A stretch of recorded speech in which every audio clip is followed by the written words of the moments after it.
All right. I'm over here in Los Jardines Metropolitan, some shit. I'm over here in Metropolitan Gardens. This is Metropolitan Avenue in Santiago.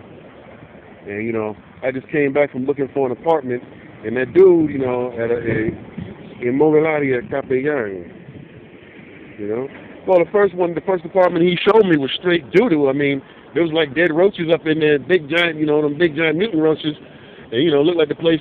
And I'm like, look, man, I don't want to live on the first floor. And the reason I don't live on the first floor because I am not a permanent resident here. So when I leave, when you leave, it is known that you're not here, and you leaving your entire, apartment open to the wind. So you living on the first floor, I don't care if you got bars on the window, you can still break into the place. Now, if you live on the second or third floor and you break in, you got to make your way out the same way you got in. Now, if you fall and bust your ass, that's on you. You sitting there trying to hobble your broken leg and my TV set to the hospital and it don't work. But this is where I wanted to live over here. You see?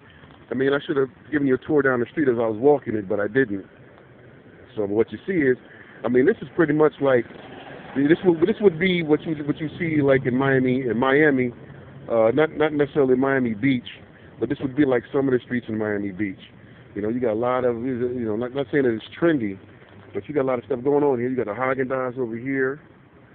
All right, you got an ice cream store down the other street. Your frozen yogurt. Basically you got a lot of stuff going on in this neighborhood. Over there you got a motorcycle store, and then there's a lot of other shit happening over here. But this neighborhood is between Bartolomeo Colon and right here, which is 27 de Febrero. And, so it's basically it's a conduit neighborhood from Bartolomeo Colon and 27 de Febrero. But I wanted to live over here, show me something over here. That's the thing, because when you go see these guys, they want you to get in their car and they go out and show you properties. But being that, no one really knows what you're looking for, if they don't know what you're looking for, then they just hoping they show it. It's basically you throw shit against the wall to see what will stick. We're just going to throw it against the wall, throw a bunch of raggedy apartments against the wall, and see what you like. And then the dude had the nerve to tell me, he said, man, when apartments like this come available, man, they go real quick. They go real quick. And, common sense will tell you if they go real quick, why is this one still available? Because this shit is ugly. I mean, he showed me some fly-ass pictures, but then when I get out there to look at it, it was butt ugly, man. So, anyway, it was like, then they showed me another one, which was really good, but, I mean, see right here, you see all this traffic? You see? If you're from the city, this feels normal. This feels normal right here.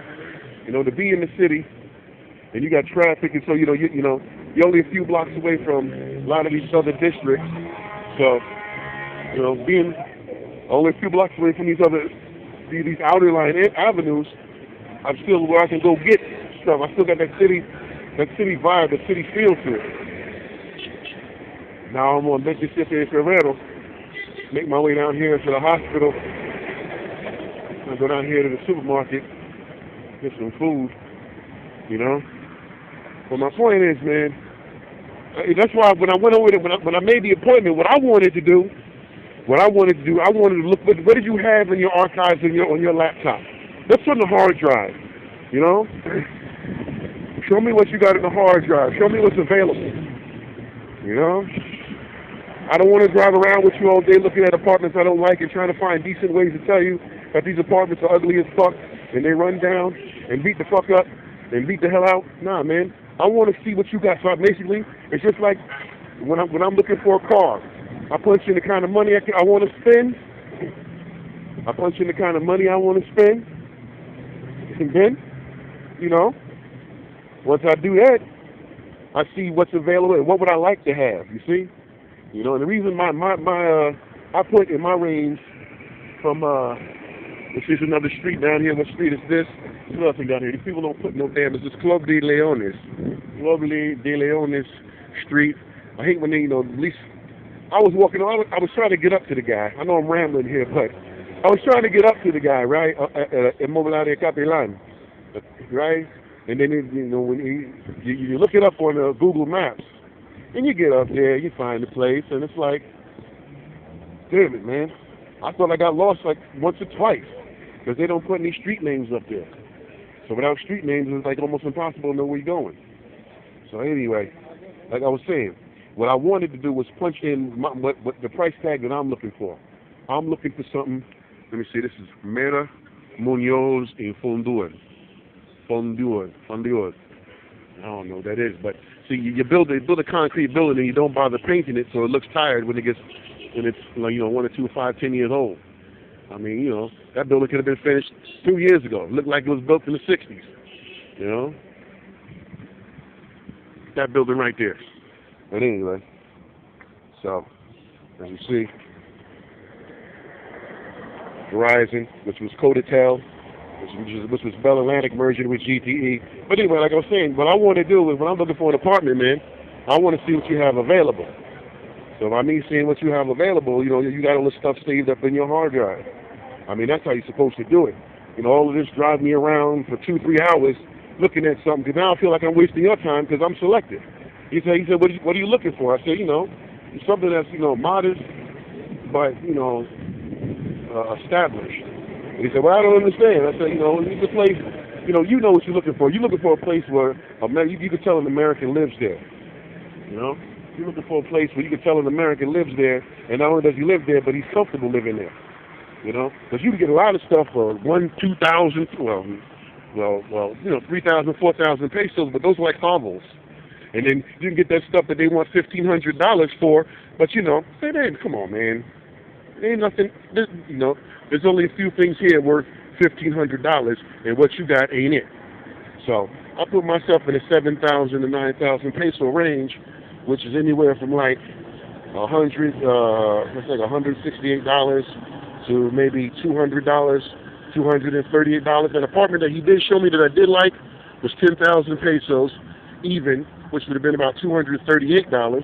And we went to go fill out the paperwork, but he's like, you need a co-signer because, you don't live here and you ain't got no credit references and all that. And I'm like, man, look, see, the way they explained it, it confused me. The way they explained it, it confused me, which, as I'm walking away, I'm like, yeah, well, he should just look at this bus, man. I like how they get these buses. They got to get these buses from Africa or something. Look at the ride height. Look at the body of the bus and the wheels. I mean, man, you got to be like a good 2.5 feet. 2.5 feet from the damn ground. These buses look like some shit they see in Dakar, man. Well, it's broken down. The dude got like oil right there. The dude's got like oil right there, so he ain't going nowhere. So looks like he broke down. Mercedes-Benz traffic. But anyway, like I said, 7,000 to 9,000 pesos was the range I was looking at. And at a currency about 42, 43 to $1. 43 to $1. About a good rate. We have like at 160 to $238. So got a noise right here now, right? All these motos.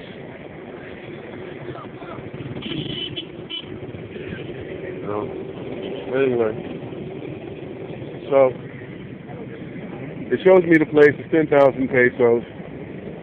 Impressive. I like a whole lot. But it said you need a co-signer. But she didn't say co-signer. She said garante. Somebody got to guarantee this deal, right? And they got to get the guarantor got to get a credit check. And after they come through with the credit check, then what they do is then I can possibly get copy of my passport, copy of the guarantor's cedula. Then I can get the apartment. But I'm like, see, she didn't explain like that. I'm walking away. Oh, I need a guarantor. Okay, but I'm like, well, guarantor, that's a fucking co-signer, right? You only co-sign if there's a risk. But wait a minute. If the rent is 10,000 pesos, which is $238, why don't I just give you $2,500? I mean, come on. $2,500 for any landlord means I'm giving you 10,000 pesos to $238. I'm paying you 10.5 months. I'm paying you 10.5 months in advance. Up front. And then I got another 10 months to come up with the other month and a half rent. So I don't, but it was just the way that they explained it and then what I understood. So he goes, because to them, $238 seems like a lot. But, to us, if you just, even if you didn't have the 2,500 and you would have given them 1,500, 1,500 still covers 7 months rent, right? And even if you didn't have the 1,500 and you had 1,000, 1,000 covers 4 months rent right up front. So, look, man, you can deal with that cosigning shit if you want to, or I'm giving you 4 months straight up front. Here you go, $1,000.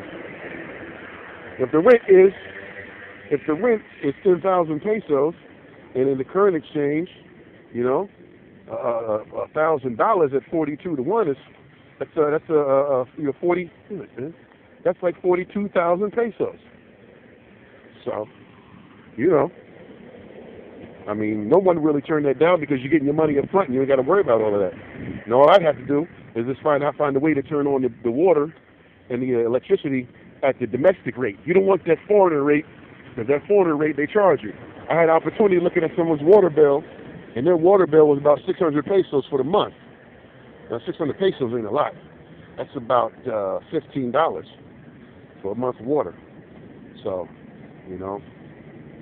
but I'm walking back, man, because it looks like it's getting ready to rain. And then, I don't know. Let me get out of here. I thought it was going to be a collision. Alright. But now I'm walking back because this kind of neighborhood I want to live in, because it's got that density, but it's also got, proximity to the shopping areas if you wanted them. And as you look at that building right there, do not fool yourself. It looks like a brand new shiny building. It might be 10 years old, it might be 2 years old, it might be 20 years old. I really doubt 20 though. It's probably about 10 years old. But just because it looks all modern does not mean that it's occupied. Most of these buildings are not occupied. They're building them with questionable funds. And they're questionable funds because there's no return. They're going to build a building with no tenants in it and call that a successful business venture.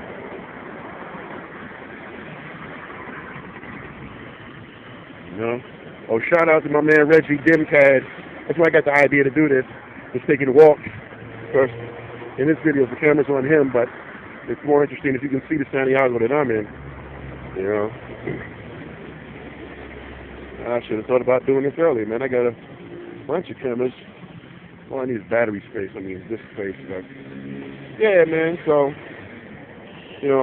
she's like, you need a co-signer, and you can see the dude that was showing me like he was getting depressed. Like his meal ticket depended on me signing an apartment, signing a lease that day. Oh no, he can't sign a lease today. What? You mean I'm gonna have to go home and eat another boiled banana? Ah, jeez. But I said, man, look.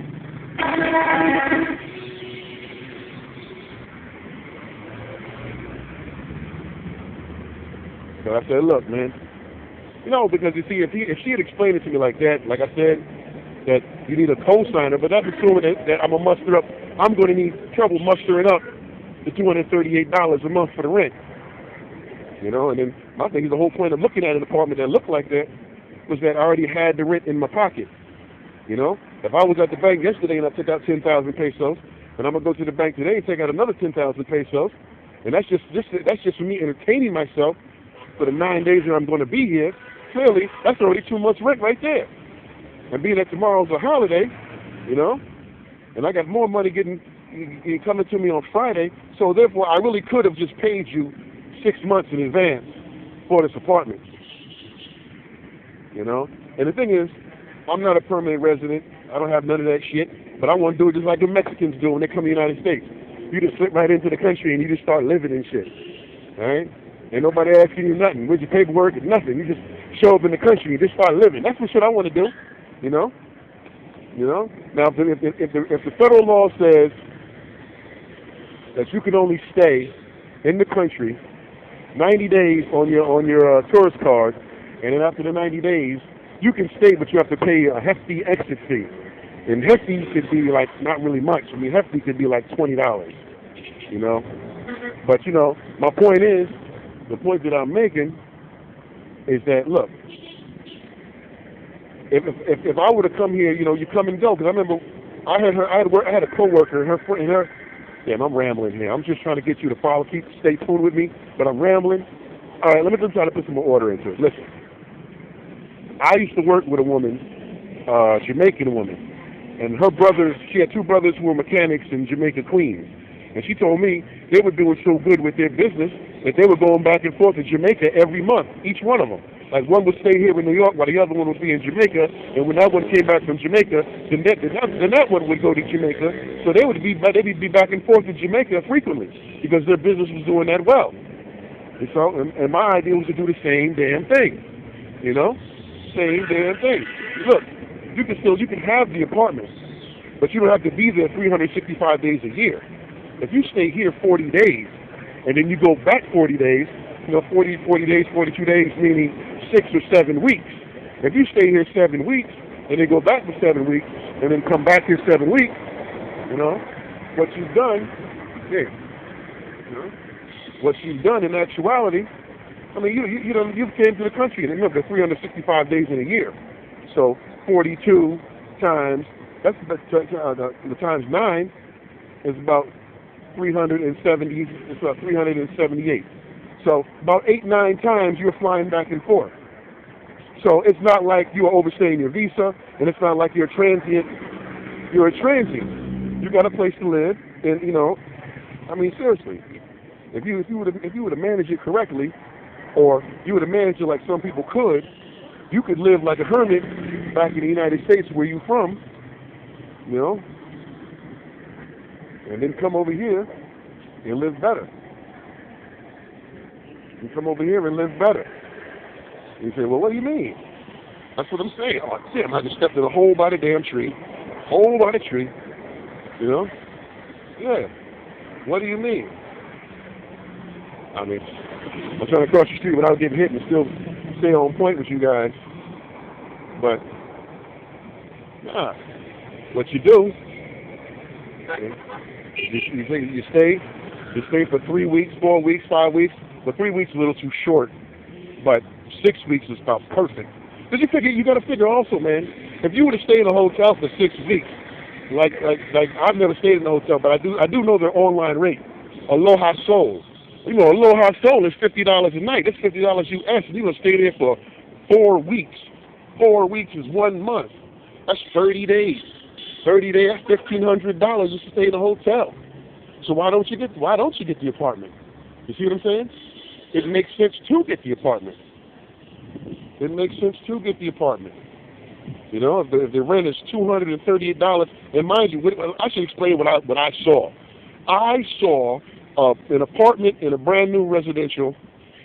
It was on the 3rd floor, had Italian tile in the floor for the entire place throughout. I thought the kitchen was a little small, but it had a bathroom everywhere. The entire place had 3 bathrooms. There were 3 bathrooms. So 3 bathrooms, and there were 3 bedrooms. So it was a central bathroom, and I guess the master bedroom also had a bathroom in it. And then there was another bathroom that was off from the kitchen, and then there was a little washing area on the back porch, Now, I'm just saying, man, for $238, it is worth it. Now, if you had the $1,500 to stay in Aloha Soul for a month, if you had that $1,500, why wouldn't you just pay the guy straight up, pay him 7 months in advance to stay in his place? Oh, I don't have no guarantor, nigga. I got 7 fucking months rent right here. What you gonna do? So, all you gotta do, all you really need is you just need somebody with a scheduler to open up these accounts for you, so you don't have to pay, market rate for water, market rate for gas, and market rate for electricity. But other than that, starting to rain. Looks like it's gonna be coming down hard. Look up there. Yeah, it's about to come down hard. Shit, I'm gonna go in here. I'm in Plaza Lama right now. Plaza Lama, the superstore. So I'm gonna go in here Plaza Lama, get some groceries, and then hopefully it won't rain too hard so I can get home, upload this video, and maybe make another one. I really wanted to do some more talking about living in Santiago. Shout out to my man Charles Tyler. He was talking about moving to Brazil and living in Rio and so on and so forth. I know he went through some technicalities. I didn't go through those because, look, I'm saying you could go through all the technicalities and formalities of becoming a citizen in this place, but I'm like, fuck it. Why? Do it up like Mexicans do it. That's like doing like Dominicans when they go to Puerto Rico. I'm out.